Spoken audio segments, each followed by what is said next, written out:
와주셔서 감사합니다. 저희가 이 세미나 시간을 좀 빡빡하게 잡아가지고 이렇게 좀 한 5분 정도 늦게 시작하면 좋겠지만은 정해진 시간이 되어서 그냥 빨리 시작을 하는 것이 좋겠다고 생각을 했습니다. 그래서 한 30초 안으로 제가 이제 이번 2차 사회공정성과 한국인의 울분 세미나를 시작하는 말씀을 드리고 프로그램에 대해서 간단히 안내를 드리고 이제 바로 발표를 시작하도록 하겠습니다. 이제 혹시 커피나 다과를 못 받으신 분들은 밖에서 받으셔서 편하게 들으시면서 드시고 그러시면 좋겠습니다.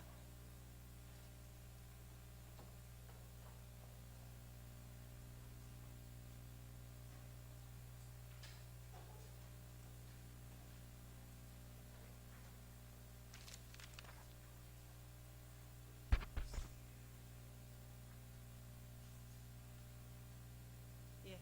자, 이제 그럼 세미나를 시작하겠습니다. 제목 보시다시피 저희는 서울대학교 보건대학원과 서울대학교 행복연구센터가 서울대학교 보건대학원에 있는 보건환경연구소와 함께 공동으로 세미나를 개최하고 오늘이 두 번째 자리입니다. 저희들의 과제 제목은 사회공정성과 한국인의 울분입니다. 이 화면을 보지 마시고 나눠드린 자료집을 좀 봐주시겠습니까?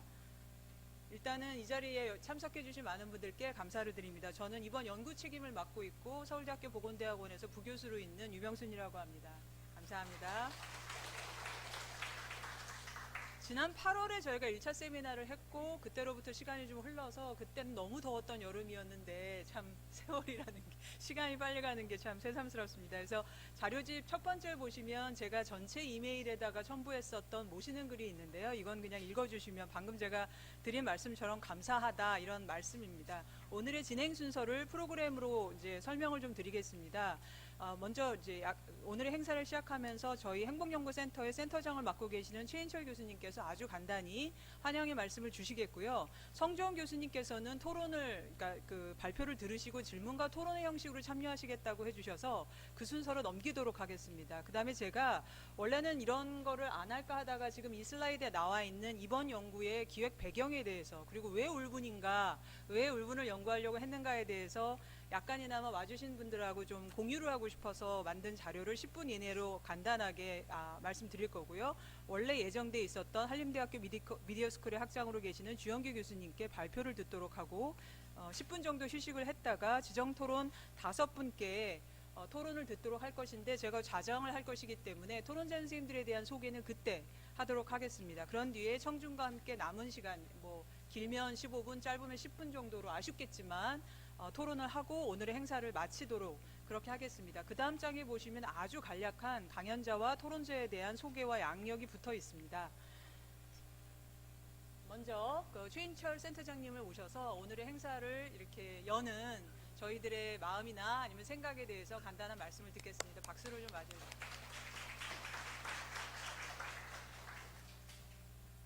예, 심리학과의 최인철입니다. 사실 그 유명순 교수님께 이제 이 공동 연구의 책임을 부탁드리고 이게 두 번째 세미나인데요. 그동안 그 준비해 오신 과정들을 저희가 너무 잘 알고 있는데 이렇게 하신 모습을 보면은 그동안 제가 서울대에서 가졌던 울분이 사라지는 듯한, 그러니까 이 연구 우리 학교 시스템에서 이루어지고 있는 너무나 잘 준비해 주시고 그리고 아주 탄탄하게 연구해 주시고 또 이런 행사도 아카데믹할 뿐만 아니라 또 이렇게 좋은 관계를 맺을 수 있도록 여러 가지 이렇게 잘 배려해 주시는 것을 보고 진짜 감사드립니다. 이렇게 축사를 한다는 것 자체가 제가 너무 민망할 정도로 준비를 잘 해주셔서 감사드리고 또 오늘 발표 맡아주시는 우리 주영기 교수님 또 토론자 선생님들께도 진심으로 감사드립니다. 지난번 1차 세미나 때는 이제 조금 그 임상적인 관점에서 이 울분이 어떤 개념이고 또 임상적인 사례들 중심으로 저희가 이제 봤다면은 이번 발표는 제가 이해하기로는 우리 언론에서 이 울분을 어떻게 이 표상하고 있는지 울분의 대상, 원인 이런 것들을 이제 분석한 내용을 발표하시기 때문에 굉장히 유익한 기회가 될 것 같습니다. 그래서 저도 아주 기대를 가지고 들으려고 하고요. 그래서 이 모든 이 과정을 잘 준비해 주신 유명수 교수님 이하 또 발표자분들, 토론자분들 또 같이 연구하는 데 수고해 주신 우리 그 대학원생분들께 진심으로 감사드리고 그리고 이제 마지막으로 조금 양해 부탁드릴 거는 제가 수업이 있어서 원래 2시부터 수업인데 이 발표가 너무 듣고 싶어서 제가 수업을 30분을 밀어놓긴 했습니다만 이제 토론을 못 듣고 맨 앞자리에 있음에도 불구하고 갈 것 같아서 그 점은 좀 양해를 부탁드리고 오신 모든 분들을 환영합니다. 고맙습니다. 제가 행복연구센터에 들어가서 최인철 센터장님께서 항상 행복해야 된다, 편안하게 하셔야 된다라고 하신 말씀이 정말 이렇게 막 뭔가 스스로 몰입이 지나쳐가지고 안달복달 할 때에는 정말 큰 위로도 되고 아주 격려도 되고 그런 마음이었는데 이번도 계속 마찬가지였던 것 같습니다.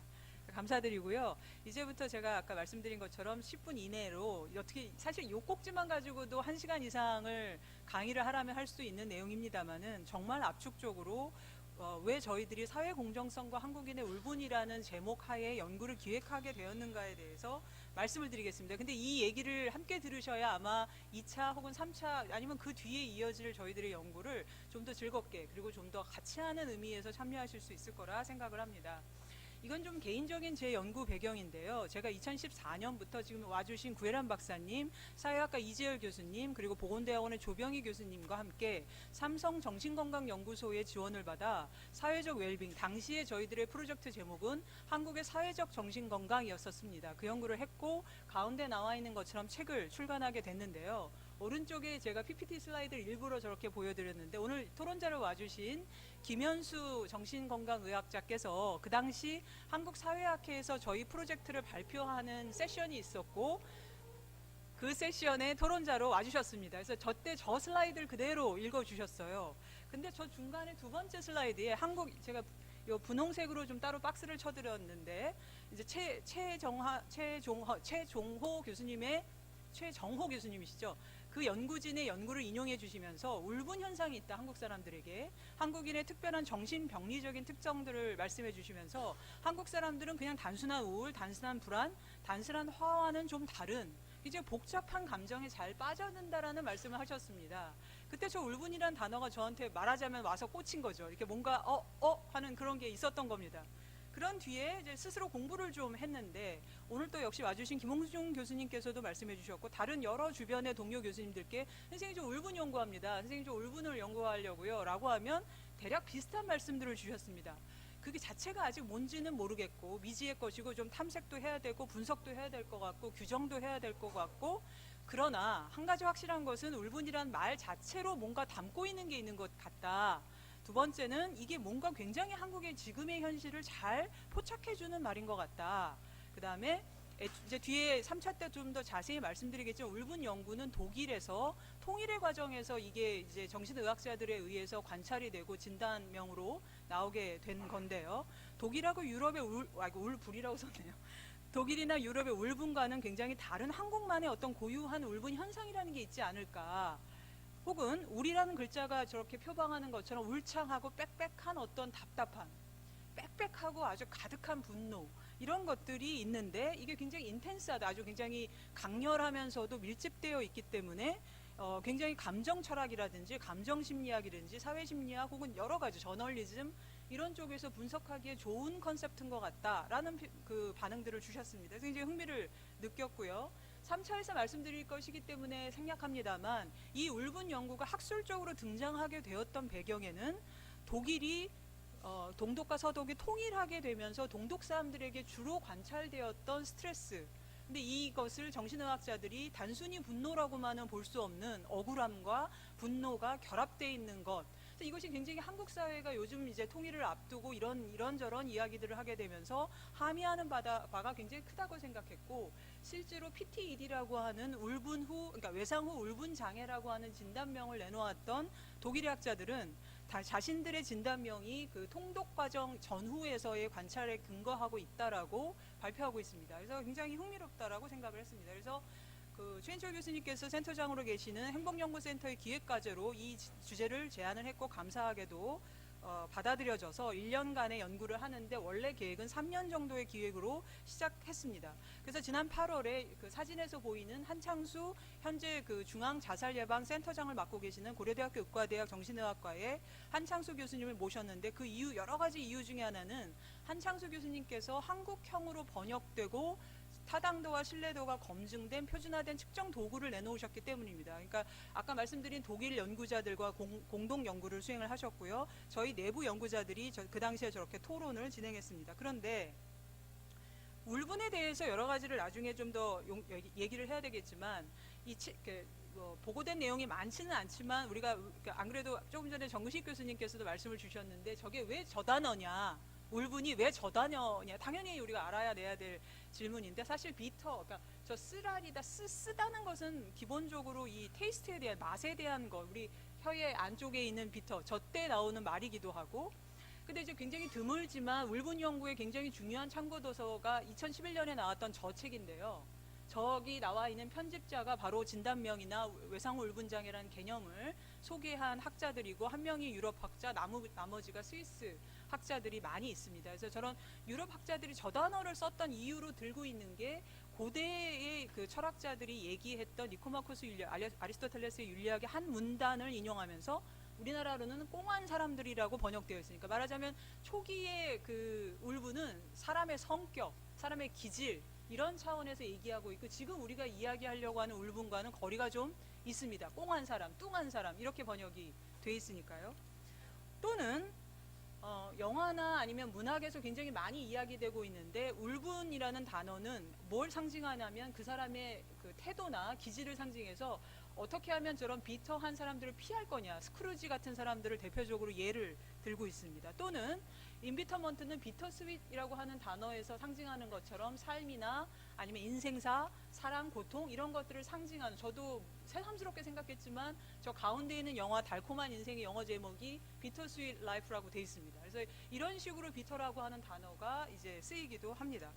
그런데 이제 이 책, 제가 아까 언급드렸던 많지 않은 여러 그러니까 많지 않은 참고 도서 중에 하나인 저 책에서는 본격적으로 제가 줄을 그어놨던 저 개념에서 울분이라고 하는 것을 정신건강의 문제이자 사회현상의 문제로서 제시합니다. 뭐냐면 울분이라는 감정은 일단 거절당하고 실망하고, 내가 루저가 된 것 같고, 내가 이루고 싶었던 게 있었는데 그게 안 돼서 생겨나서 뭔가 복수해주고 싶고, 그러면서도 동시에 단순히 화만 솟는 게 아니라 코너에 몰린 것 같고, 나를 도와줄 수 있는 게 없는 것 같고, 중요하게는 탈출구가 없는 것 같은, 저걸 읽는 순간 뭐야 이거 너무 지금이잖아, 이런 생각을 굉장히 많이 했었습니다. 우리 한번 저런 마음 아니었던 적 있었나? 아니나 다를까 저 학자들은 첫 줄에 누구나 울분이라는 감정은 경험하고 누구에게나 울분이라고 하는 것은 경험될 수 있었다는 말들을 하고 있습니다.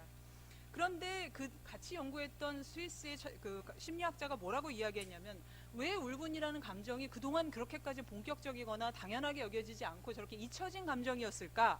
라고 이야기하면서 탈출구가 있고 없는 거, 내가 세상에 아니면 나에게 벌어지는 일들을 스스로 통제할 수 있냐 없냐의 두 가지 축으로 놓고 볼 때 울분의 위치는 저기다. 그러니까 바깥을 향하고 있지만 그럼에도 불구하고 굉장히 내가 뭘 할 수 있는 게 없다라고 하는 감정일 것이다 라고 설명해 놓고 있습니다. 동시에 이 울분을 장애로서 드디어 아까 린든이라고 얘기했던 학자를 중심으로 정신적 장애의 형태로 이야기를 하는데, 저 오른쪽에 있는 영화를 예로 듭니다. 저 영화 저도 봤었는데 이렇게 다시 쓰일 줄은 몰랐죠. 그래서 저 사람이 아주 평범했던 한 사람이 왜 총을 들고 사람을 죽이고 전철을 찾아가서 총질을 하게 됐는가에 대한 예를 들면서, 이 학자들은 울분이 단순한 감정이 아니라 복합적이고 누적적이고 만성화되었을 때 정신질환 혹은 정신장애가 될 수 있다는 이야기를 하고, 3차에서 저희가 결과로서 보여드리겠지만 이런 진단 도구들을 제시하였습니다. 그리고 우리나라에서도 이제 외국에 보면요, 독일과 스위스와 같은 유럽 학자들 다음으로 연구가 많은 것이 한국의 학자들인데, 세월호 때문입니다. 세월호를 계기로 하여 세월호를 겪었던, 그리고 세월호와 함께했던 사람들의 스트레스를 외상 후 울분이라고 하는 감정으로 포착하여 아까 제가 말씀드린 한창수 교수님 혹은 최종호 교수님 연구진들이 꾸준히 연구를 내놓고 있습니다. 그런데 오늘의 이제 주제로 들어가면, 저 개인적인 해석으로는 아직까지 앞에서의 내용들에 비해서 이 부분, 이 학자들은 뭐라고 이야기했냐면, 울분에는 반드시 사회적인 범주와 차원이 있는데, 그래서 우리가 지금 겪고 있는 정치적이고 사회적인 갈등들은 울분이라고 하는 감정을, 울분이라고 하는 현상을 고려했을 때 비로소 온전하게 이해될 수 있다라고 말하고 있는데, 그때 제가 착안했던 연구 질문이 저거였습니다. 그럼 그게 뭔가?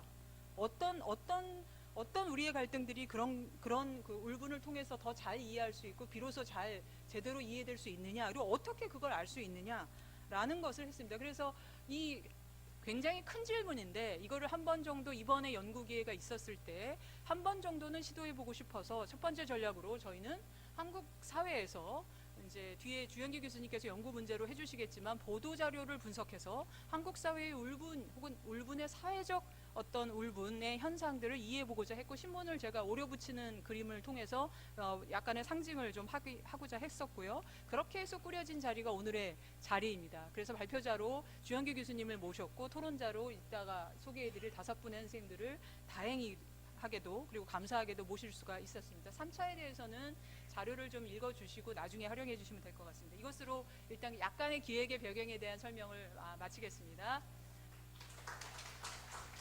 자, 이제는 이제 바로 뒤를 이어서 오늘 발표를 해주실 주현기 교수님을 모실 텐데요. 주현기 교수님께서는 서울대학교에서 인류학으로 학부를 마치셨고 그리고 그 서강대학교 언론대학원에서 석사를 하시다가 미국으로 가셔서 석사 박사를 전부 다 저널리즘으로 하셨고 최종적으로 미주리 저널리즘 스쿨에서 학위를 받으셨습니다. 그리고 그 사이에 국민일보와 그 다음에 이제 미주중앙일보에서 기자를 하셨고 현재는 한림대학교에서 미디어 스쿨 학장님으로 계십니다. 선생님 이제 발표를 좀 부탁드리겠습니다.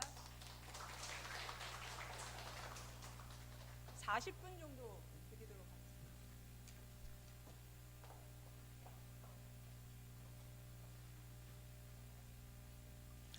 안녕하세요. 방금 소개받은 한림대학교 미디어스쿨 주현기입니다. 반갑습니다.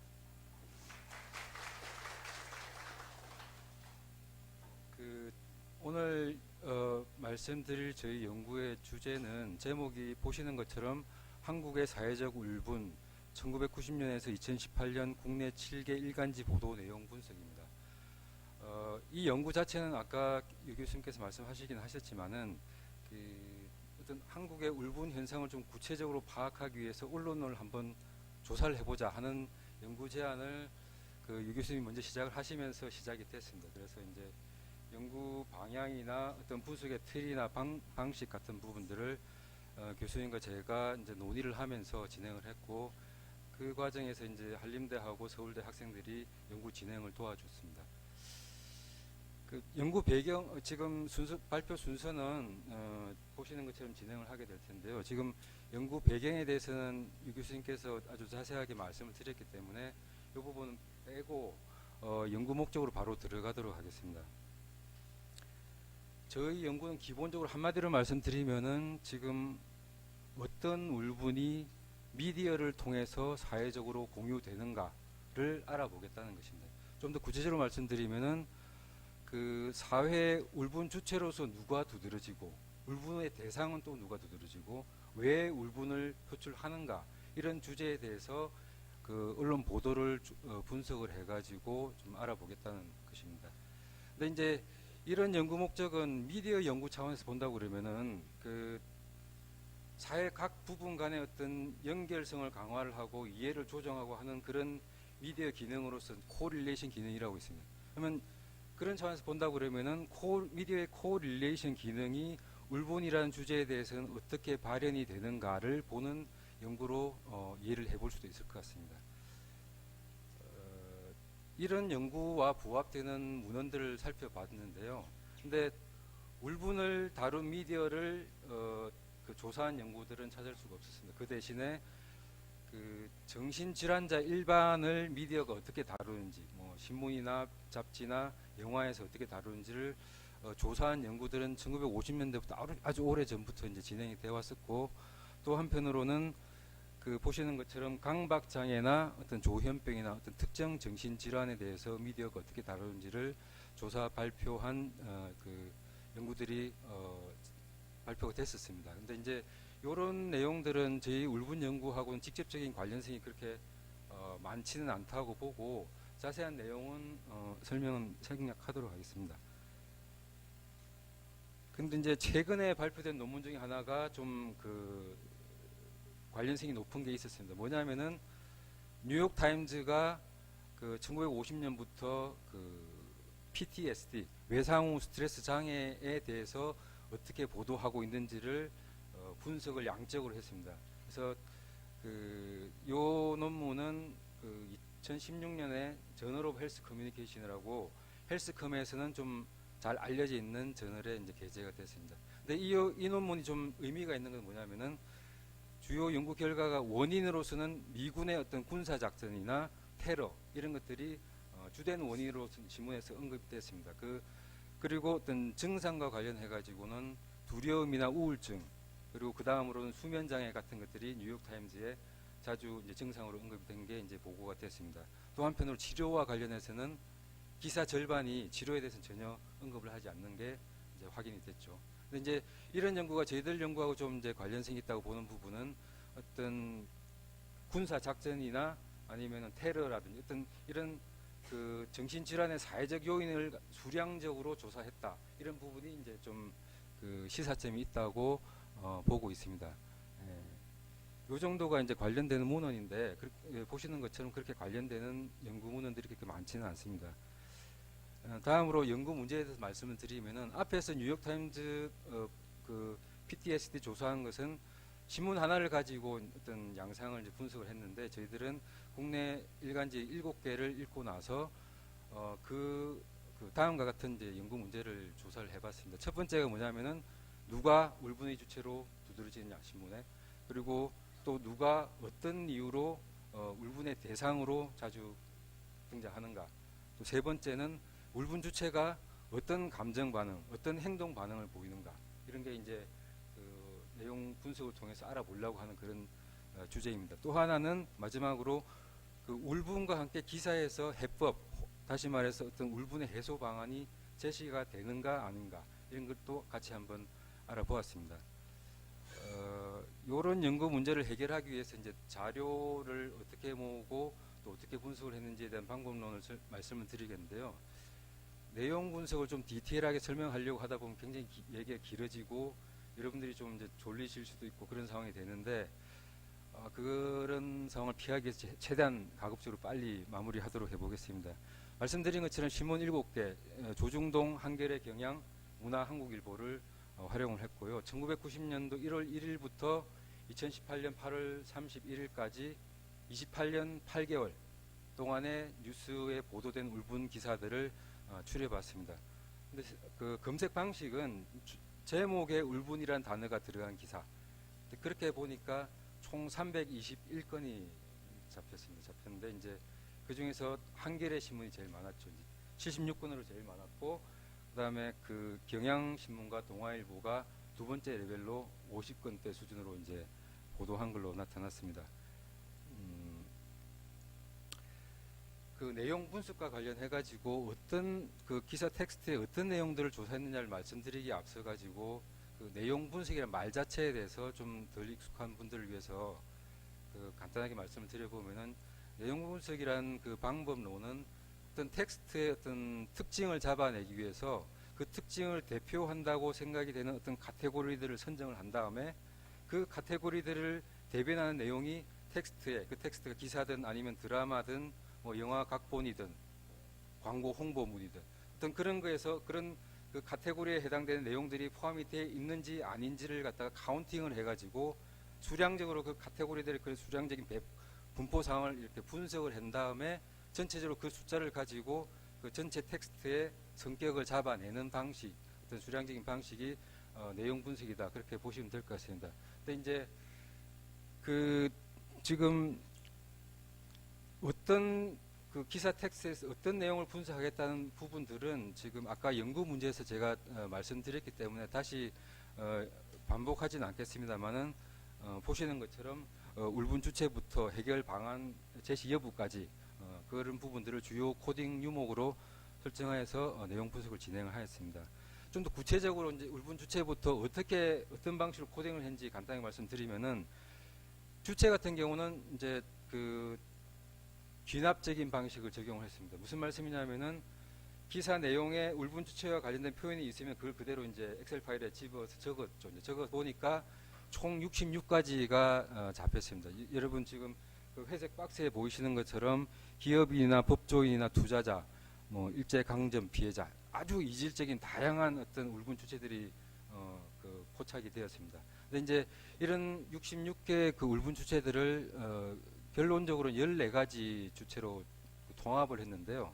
그 통합하는 과정에서는 울분 주체가 누구냐라는 그런 질문에 그 가지고 있는 어떤 다층적인 성격을 좀 감안해봤습니다. 다층적인 성격이라는 의미는 뭐냐면은 울분 주체가 누구냐라는 그 의미 자체는 그 울분 주체가 갖는 어떤 사회 인구학적인 정체성이 뭐냐, 예를 들면 직업이 뭐냐, 남자냐 여자냐 뭐 이런 어떤 그런 사회 인구학적 특성하고 그다음에 울분 주체가 개입되어 있는 그 울분 상황이 어떤 상황이냐 하는 그런 부분들도 감안을 했고요. 그다음에 그 울분과 관련된 그 주제 자체가 우리 사회에서 갖는 그 중요성이 얼마나 되느냐.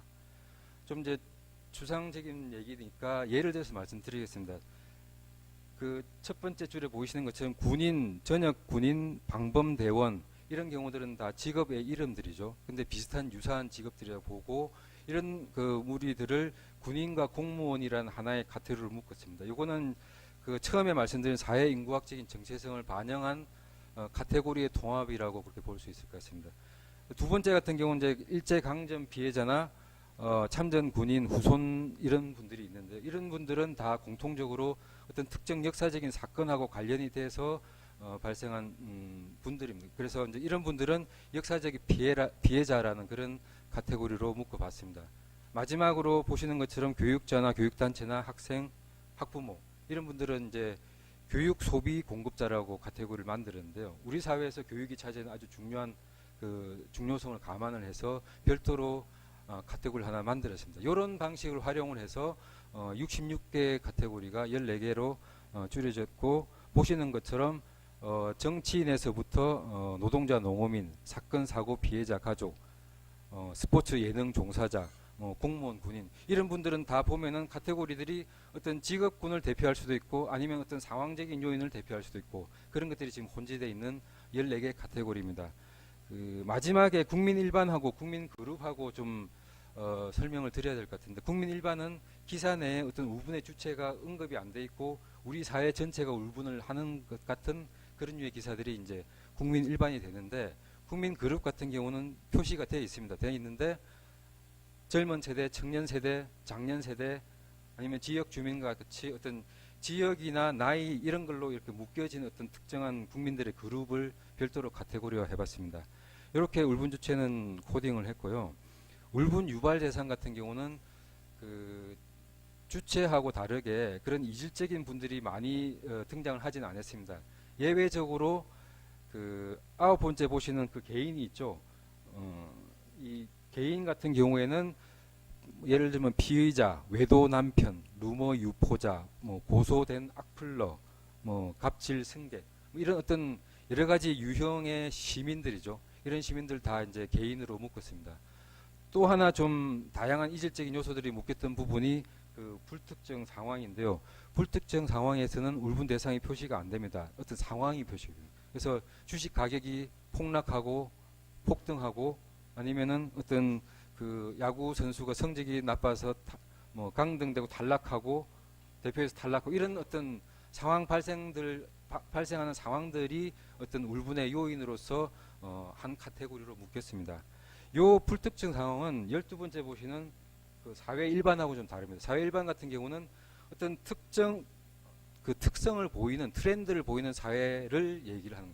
이게 지금 예로 든 게 지금 그 보시는 것처럼 그 직영이나 하청, 알바로 구분되는 울산 도시의 현실, 아니면은 어떤 인맥 사회, 또 그 노인들의 말에 귀를 막은 사회, 뭐 이런 어떤 특징이 부여되어 있는 사회를 얘기하는 게 어떤지 사회 일반입니다. 그래서 이렇게 울분 유발 대상을 14가지로 그 선정을 했고요.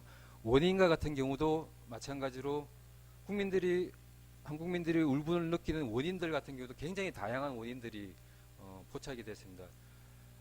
1차적으로 코딩을 해보니까 133가지 원인들이 이제 잡혔죠. 근데 이제 그런 원인들은 이제 예를 들면은 기업 부도덕과 같이 어떤 행위의 주체가 있고 그 행위의 속성이 있습니다. 그래서 이제 저희 내용 분석에서는 그 울분 주체와 울분 대상이 지금 분석이 되고 있는 상태이기 때문에 주체 부분을 다 빼고 행위 부분에서 어떤 공통된 속성을 카테고리화하는 방식으로 이렇게 이제 그 코딩을 좀 통합하는 결과들을 통합한 방식으로 진행을 했는데요. 그래서 결과적으로 133종이 14가지로 묶였습니다. 예를 들면 기업 부도덕 같은 경우는 기업을 빼고 부도덕의 내용을 판단을 해가지고 그 속성을 반영해서 속임수, 사기 이런 카테고리를 설정을 했고, 정부의 태만 같은 경우는 정부 부분을 빼고 그 태만의 내용이 뭐냐를 보고 책임 소홀, 태만, 늑장 이런 카테고리를 만들어 봤습니다. 요게 어떤 울분 원인을 간소화하는 방식이었고요. 그래서 이제 이것도 우연찮게도 14가지 카테고리로 묶였습니다. 첫 번째 보시는 것처럼 자유, 권리, 민주적 가치 침해, 그다음에 힘 있는 자들이 보이는 권력 부조리, 갑질, 횡포, 그리고 어떤 배신이나 약속 위반, 반인륜적 행위로부터 시작해서 마지막에 어떤 패배나 탈락, 해체, 혹은 암울한 시대, 이런 제목 표현들은 여러분들이 그 표현만 보셔도 내용을 충분히 이해하실 수 있는 부분이기 때문에 그 뭐 어떤 조작적인 정의에 대해서 디테일하게 설명하는 시간은 생략하도록 하겠습니다. 다만 암울한 시대, 마지막에 암울한 시대는 어떤 특정한 요인이 언급이 된 건 아니고 그냥 기사 전체적으로 어떤 시대적인 울분을 얘기하는 것 같은, 직간접적으로 얘기하는 것 같은 그런 뉘앙스를 풍긴 기사들이 암울한 시대로 카테고리화 됐습니다. 그 이전에 말씀드린 그런 그 유목들하고는 다르게 감정 같은 경우, 감정 반응 같은 경우는 그 귀납적인 방법이 아니라 연역적인 방법이라고도 할 수 있을 것 같습니다. 왜냐하면은 울분 이론자들이 예전에 그 울분을 구성하는 감정을 4가지로 제시를 한 게 있었습니다. 그래서 그 감정이 뭐냐면은 어떤 그 분노나 혐오, 아니면은 그 거절, 어떤 원하던 게 거절됨에 따른 어떤 실망이나 낙담, 혹은 뭘 하려고 하는데 답이 없고 탈출구가 없고 꽉 막혀 있는, 그래서 어떤 느껴지는 절망이나 비관, 어떤 것들이 3번째 종류의 감정이고, 그다음에 마지막으로 모욕감 수치가 있습니다. 또 하나 카테고리 추가한 거는 이제 그런 감정적인 그 부분들을 포착할 수 없는 기사들을 이제 무표시로 해서 5가지로 코딩을 해봤습니다. 근데 이제 시간 관계상 요 사례들은 생략하고 넘어가겠습니다. 그럼 마지막 또 다른 행동 울분의 반응으로서 국민들이 어떤 행동 반응을 보였냐, 이거는 이제 좀 기납적인 방법을 활용해서 다시 통합을 해봤는데요.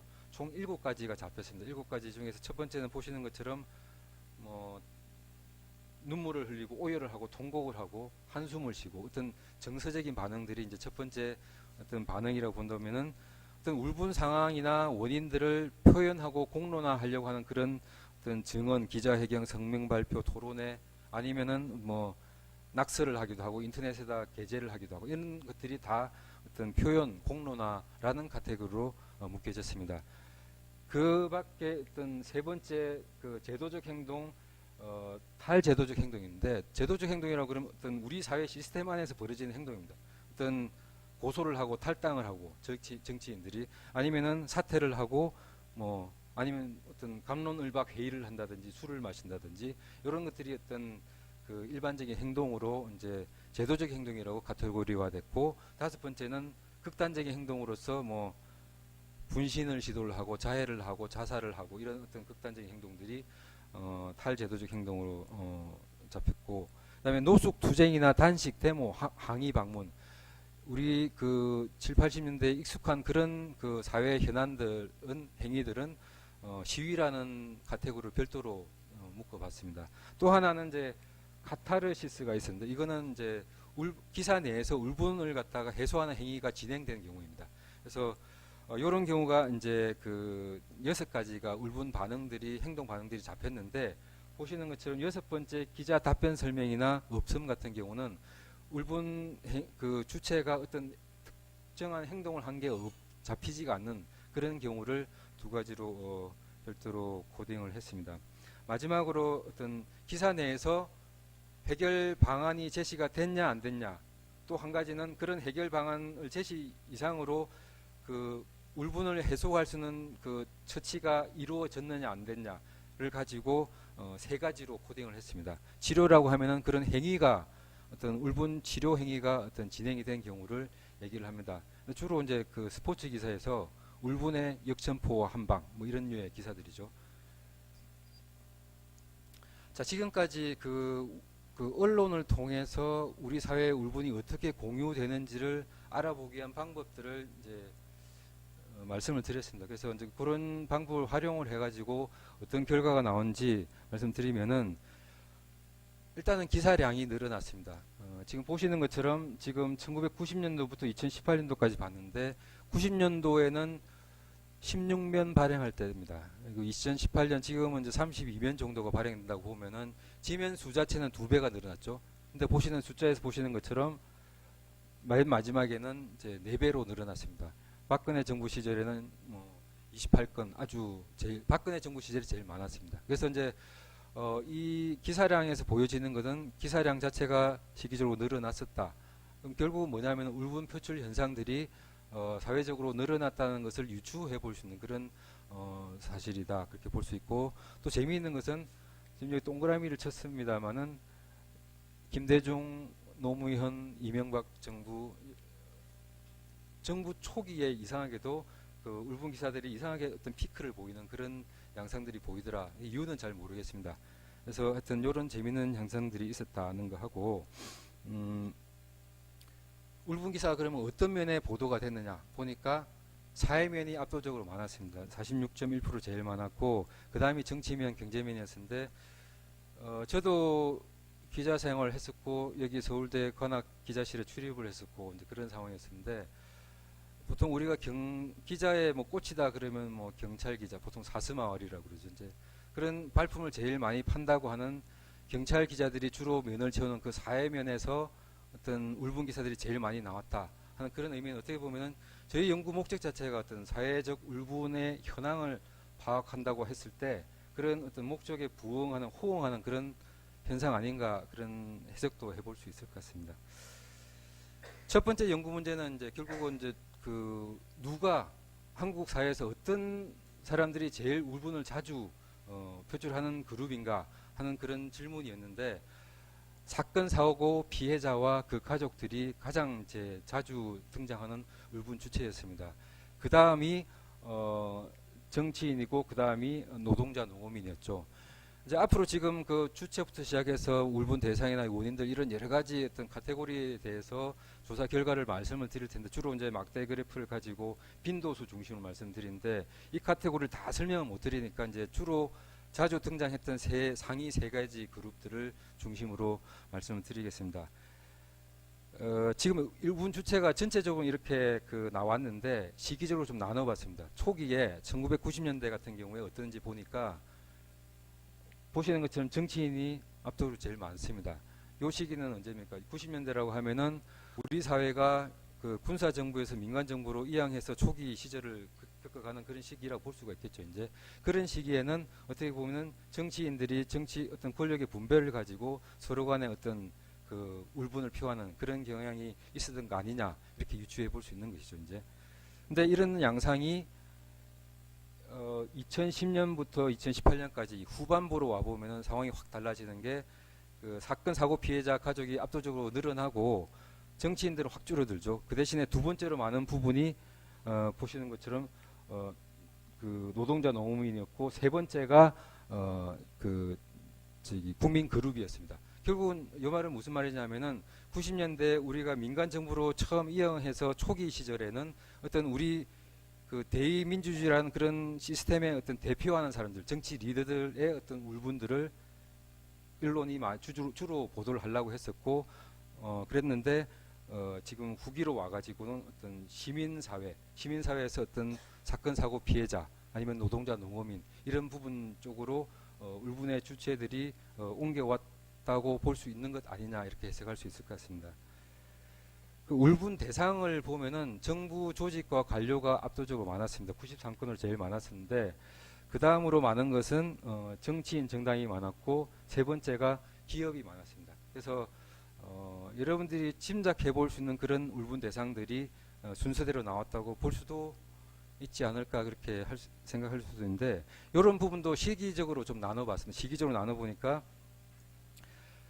1990년대에는 그 여전히 정부 조직 관료가 제일 많기는 많습니다. 많기는 많지만은 두 번째 그룹이 정치인이고 차이가 그렇게 많지는 않습니다.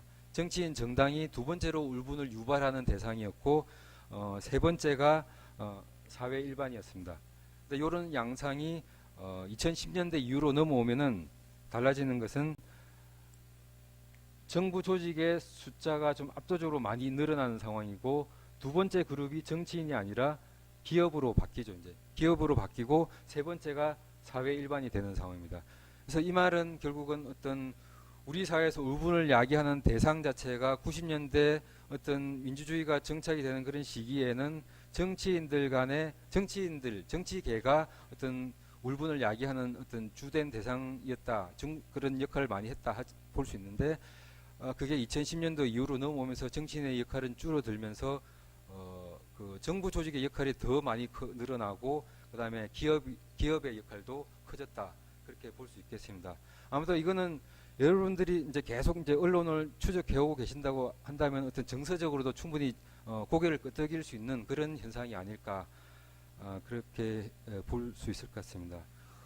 그럼 한국 국민들이 왜 울분을 하는지, 왜 울분을 한지에 대해서 언론 보도를 조사를 해보니까 제일 많았던 이유가 어떤 삶의 터전이나 가족을 잃고 그를 통해서 어떤 삶의 기반을 박탈당함으로써, 아니면 그에 상응한 어떤 근본적인 요구를 한 것들에 대해서 묵살을 당하면서 느껴지는 그런 울분 같은 것들이 제일 자주 등장하는 울분이었고요. 두 번째가 어떤 그 명예훼손, 모독, 누명 이런 것들로 인한 울분이 두 번째로 많았다.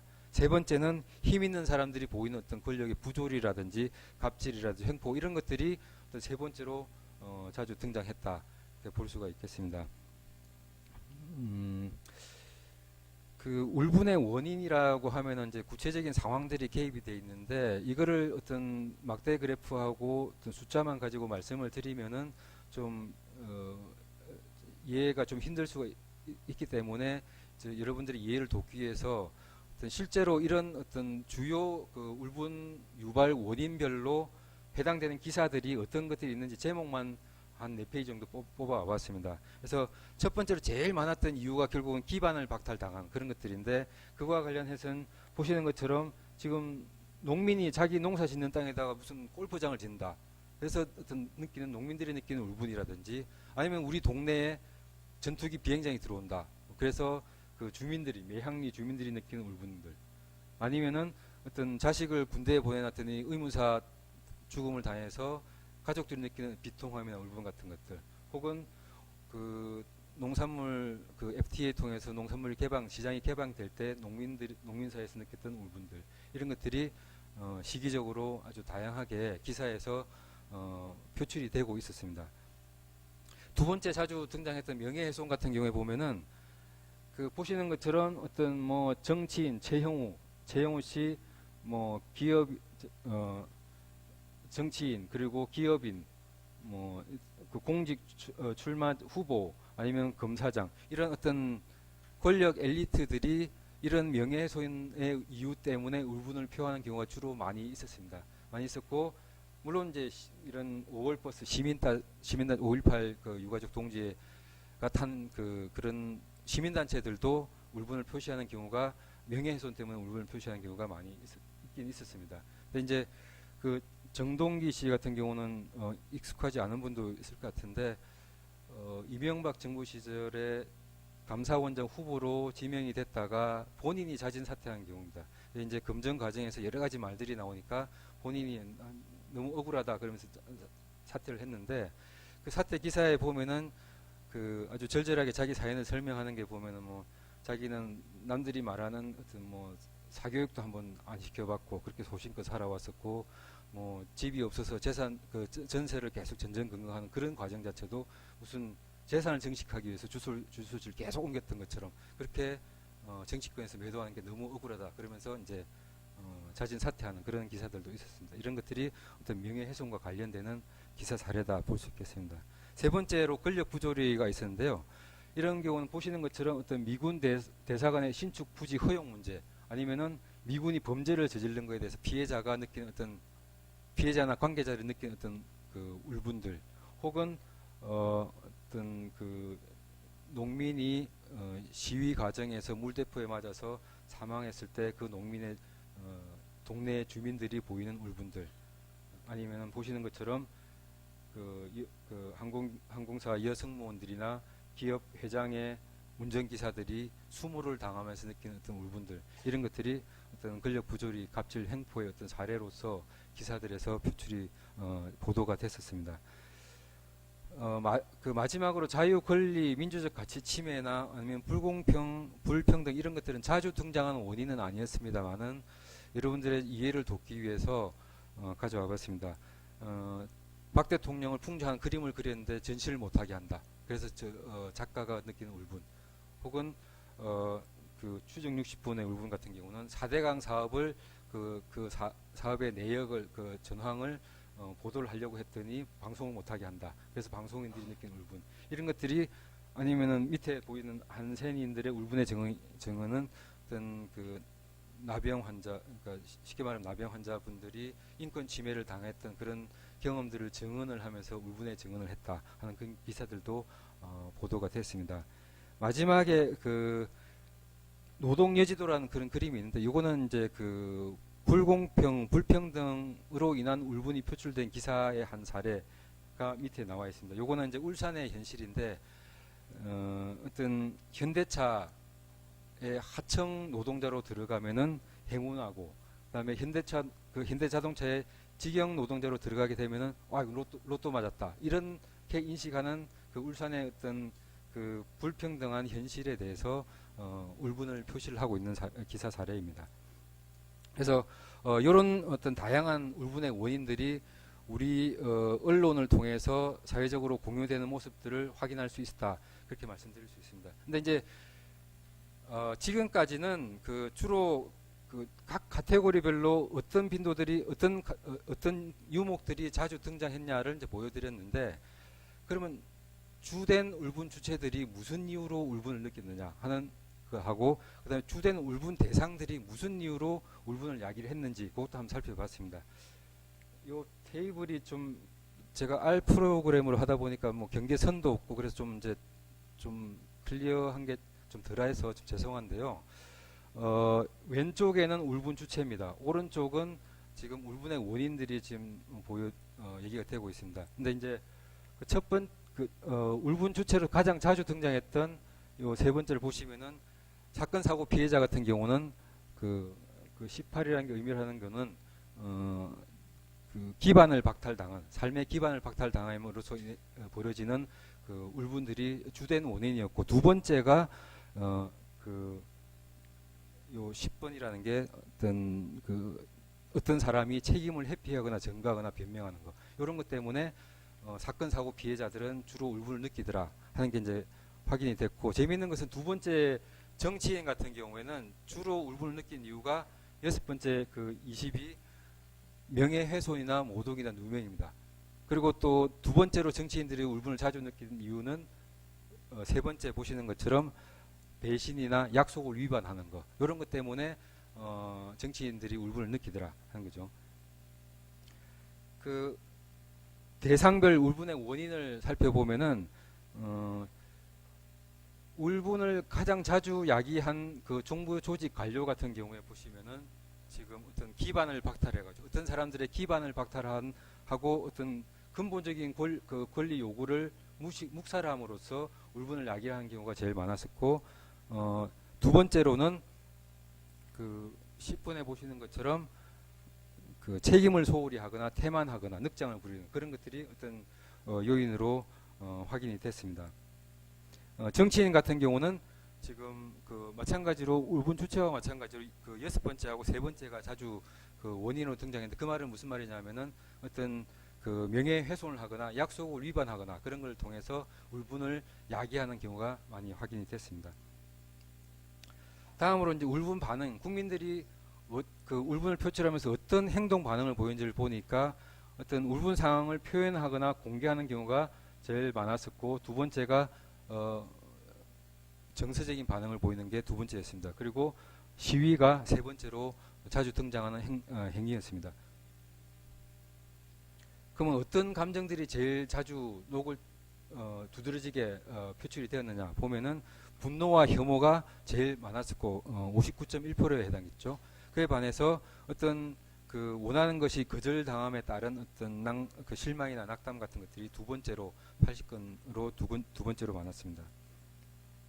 마지막으로 그 해법이 제시가 됐냐를 보니까 기사 절반 정도에서는 해법에 대해서는 전혀 언급이 안 됐고 111건 정도에서는 어떤 그 울분 주체들이 뭐뭐를 해달라 요구 사항을 그 표출하는 얘기하는 식으로 어떤 해소 방안들이 제시가 된 게 확인이 됐습니다.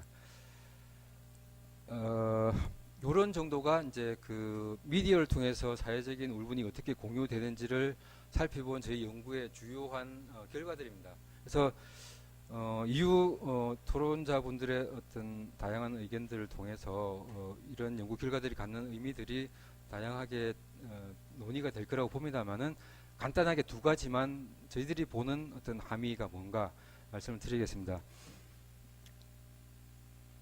그 저희 연구는 기존 연구하고 달리 기존 연구에서는 어떤 개인적인 정신 현상으로서 울분을 어떤 정신의과학적인 측면에서 연구를 주로 했었죠. 이제. 근데 저희들은 어떤 언론 보도를 개량화해가지고 사회적으로 그 울분이 어떻게 얼마나 많이 퍼져 있는지를 파악하려고 시도를 해봤습니다. 그 결과로 어떤 기사량이 증가함으로써 울분 현상도 증가하고 있구나 하는 것을 짐작해 볼 수 있는 그런 사실들도 발견을 했고 또 좀 러프하게 우리 한국인의 울분 현상을 어떤 정리를 해본다고 그러면은 한국인들은 사건 사고 피해자가 어떤 기반을 박탈당함으로써 느끼는 분노 이런 것들이 어떤 주된 울분 현상이 아닌가 이렇게 제목을 뽑을 수 있는 그런 상황이라는 게 확인이 됐고요. 그 과정에서 주요 울분 대상은 정부더라 하는 것도 이제 발견을 했습니다.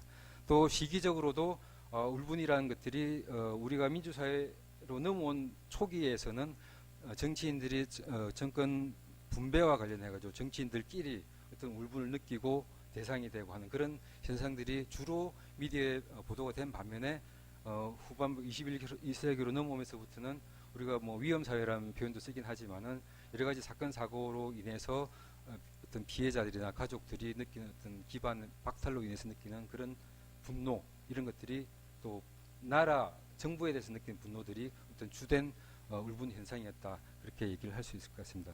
이런 어떤 결과들이 그 시사하는 부분은 결국은 울분이라는 게 우리가 그냥 방치하고 놔둘 그런 어떤 정신 현상이 아니라 사회적으로 관리해 나가야 될 어떤 사회 정신 건강의 한 지표가 되는 것이라고 우리가 생각할 수 있지 않느냐 하는 것을 보여주는 결과라고 얘기할 수 있을 것 같습니다. 그런 의미에서 이 대목에서 저희 연구 결과가 첫 번째 함의를 가진다고 볼 수 있고요. 그럼 왜 이 부분에서 제가 지금 송기정옹이 베를린 올림픽에서 이제 마라톤에서 금메달을 따면서 그런 장면 사진을 가졌는데 왜 이 대목에서 이 사진이 있느냐? 과거에는 우리 그 기억 속에 울분이라는 것들이 긍정적으로 작용이 되는 경우가 있었습니다. 예를 들면 지금 이런 사진이 한 예가 되겠죠. 이제 이런 사진들을 통해서 우리들은 그 민족 정신을 고취를 하던 그런 때가 있었죠. 그래서 어떤 국어 교과서나 역사 교과서에 이런 사진이 실리거나 아니면 관련된 어떤 울분이라는 표현이 들어가거나 그렇지만 이제 저희들 연구 결과들이 보여주는 건 뭐냐면은 우리가 지금처럼 역사적인 기록에서 필요하면 꺼내와가지고 썼다가 다시 돌려놓고 이런 식으로 울분을 사용할 것들이 아니라 일상적으로 울분을 관리를 해 나가야 되는 거 아니냐를 우리 그 보도 내용 분석 결과들은 보여준다 하는 게 어떤 그 첫 번째 연구의 함의라고 볼 수 있겠습니다. 그 연구 자체와 관련하고 한 가지만 더 말씀을 드려보면은 이런 그 사회적 울분 현상을 파악하기 위한 어떤 내용 분석 틀 자체가 이번에 처음 개발된 것이고 하기 때문에 이런 도구가 얼마나 타당하냐 아니냐 이런 것 자체는 이제 추가 연구를 통해서 좀 보완을 할 필요가 있다고 생각됩니다. 그래서 예를 들면은 기사 제목이 아니라 기사 본문에 울분이 들어가 있는 기사들을 수집을 해가지고 그런 내용 분석 결과하고 요거하고 비교를 해본다든지 아니면은 어떤 관련되는 현실 지표나 아니면 그 국민들을 대상으로 한 설문조사 결과들을 이런 내용 분석 결과하고 비교를 해보면서 요 내용 분석 도구 틀의 어떤 타당성을 살펴본다든지 아니면 그 울분 측정 도구 자체의 어떤 그 범위를 확장해 나가는 그런 작업들도 필요하지 않은가 그런 생각이 듭니다. 근데 그거는 어떤 단순히 울분 연구의 어떤 발전 차원에서만 의미가 있는 것들이 아니라 우리 사회적으로도 어떤 실천적인 함의가 있을 것이다.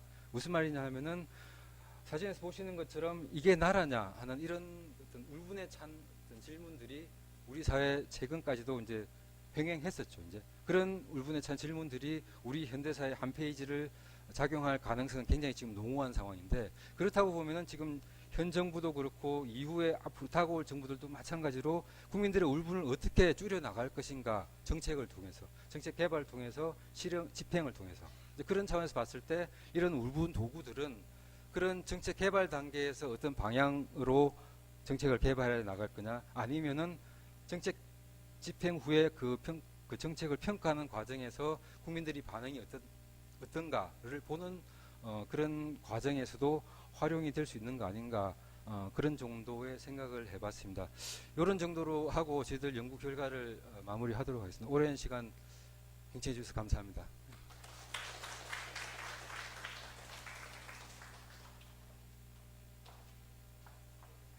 잘 들었습니다. 혹시 아주 간단하게 질문이 있으시다면 해주시고, 안 그러면 이제부터 한 10분 정도를 쉬었다가 토론으로 들어갈 건데요. 지금 저희 10분일 수 있죠? 시간상 늦지 않았죠? 혹시 간단한 질문이 있으신지요? 코멘트나. 예, 말씀해 주시겠습니다.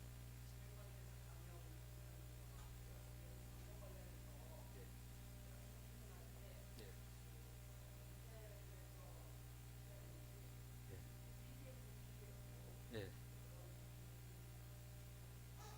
그러니까 저기 그 네이버에서 그 울분이라고 쳐가지고 이제 신문사별로 이제 다를 수가 있는데, 신문사별로 이제 기사를 제공한 서비스 방식이 다르기 때문에 이제 좀 다르게 샘플링이 됐다고 보이지만, 어쨌거나 검색어를 울분을 활용해가지고 이제 그 제목에 울분이 들어간 기사들 이제 뽑아가지고 이렇게 수집을 했습니다. 근데 이제 예. 예. 예, 맞습니다. 예. 지금 좋은 지적을 해주셨는데요. 신문사들이 요즘은 워낙에 이제 그 그 인터넷 시대가 되다 보니까 이제 종이 신문의 제목이 이렇게 나왔는데 또 들어가 보면은 제목이 본문에서는 또 제목이 달라지는 경우도 있고, 그런 경우 물론 많이 있는 건 아니지만은 그런 어떤 좀 그 상황, 이 돌발 상황들이 없지는 않았었다, 그렇게 말씀드립니다. 예.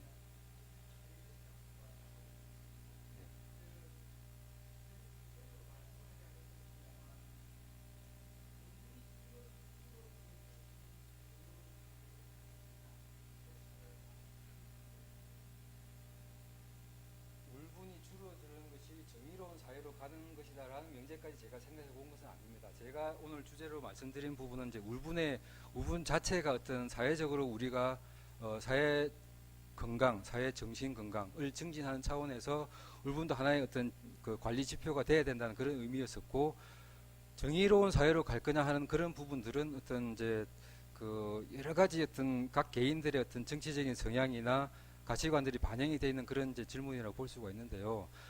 정의로운 사회로 물론 가긴 가야 되겠죠. 그렇지만 앞으로 다가올 사회들은 정의만 가지고 먹고 사는 사회는 아닐 거다 하는 그런 거는 충분히 짐작해 볼 수 있는 그런 부분인 것 같습니다.